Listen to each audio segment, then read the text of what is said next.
let's talk about a quiet but incredibly powerful principle that for any organization can be the difference between being secure and facing a total disaster. It's called segregation of duties. And honestly, it's a surprisingly simple idea that protects a business from the inside out. So let's dive in. All right, let's just jump right in with a bit of a nightmare scenario. Imagine one single employee in your company could invent a fake supplier, approve their bogus invoices, and then pay them with company money, all by themselves, no one looking over their shoulder. What do you think happens next? Yep, you guessed it. This isn't just some hypothetical thought experiment. It's a massive, gaping hole in security. You know, when one person has that much unchecked power, you've basically created the perfect storm for fraud or at the very least some really expensive mistakes. Okay, so thankfully, this is where the principle of segregation of duties, or SOD for short, comes into play. At its very core, it's just a system of checks and balances. It's designed specifically to make sure that no single person can ever control a sensitive process from the beginning all the way to the end. Now, to really get a handle on this, let's think about it in a simple way.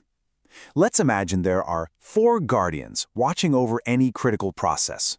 Each one has a totally unique and separate job to do to keep things secure. Now this, right here, is the key. You've got the authorizer, who gives the go-ahead. Then there's the recorder, who actually writes it all down and documents it. The custodian is the one who has their hands on the asset itself. And then, crucially, you have the reconciler, who is totally independent and comes in later to verify that everything adds up. The number one rule is simple. No guardian can do another guardian's job, ever. Okay, so that's the theory, but what does this actually look like in the real world? Let's take a super common IT task, setting up a new account for a brand new employee. Check out how this works. First, HR kicks things off. They authorize the need for an account. Then, someone in IT support formally records that request. After that, a system admin, our custodian in this case, actually builds the account. But, and this is important, it's not over yet. Sometime later, an IT auditor steps in as the reconciler to make sure everything was done by the book. It's like a human firewall. And here's the most important part. The system admin who created the account, they can't also be the one who authorized it. The HR manager who requested it, they can't be the one who audits it later. By splitting up these duties, you literally build oversight directly into the workflow itself. That's the whole foundation of SOD. And you know, this whole philosophy isn't just for a single task, like creating one user. Not at all. It applies across the entire IT lifecycle, from the very first strategic discussion all the way to retiring an old system. Just look at how this scales up. At the very top, you've got the board authorizing the IT strategy. When it's time to build new systems, developers record the code, but they absolutely can't deploy themselves. A separate change board has to authorize that. Then in day-to-day operations, system admins are the custodians, but auditors come in and reconcile all their activity logs. See? These checks and balances are woven into everything. So why are we spending so much time on this? I mean, what are the real-world stakes here?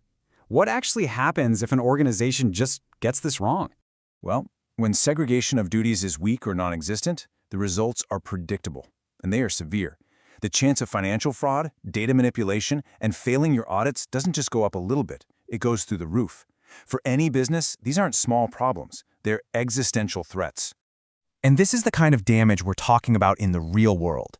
You see things like unauthorized financial entries, ghost users being created just to siphon off money, or critical data being secretly changed. Any single one of these can cause massive financial and reputational harm. So if you only take away one single thing from all of this, please let it be this golden rule. No one person should ever be able to authorize, execute, and review the same critical action. That separation is the absolute heart of effective internal control. So at the end of the day, what's the big picture here? Segregation of duties isn't just some boring bureaucratic hurdle or another box to check for an audit. It's a foundational practice. It's about building a trustworthy, secure, and resilient organization by literally weaving integrity directly into the fabric of your digital processes. And that really just leaves us one final question for you to think about. Take a hard look at the critical processes in your own work, in your own organization. Can you spot the checks and balances? Who holds the keys? And maybe more importantly, who's checking their work?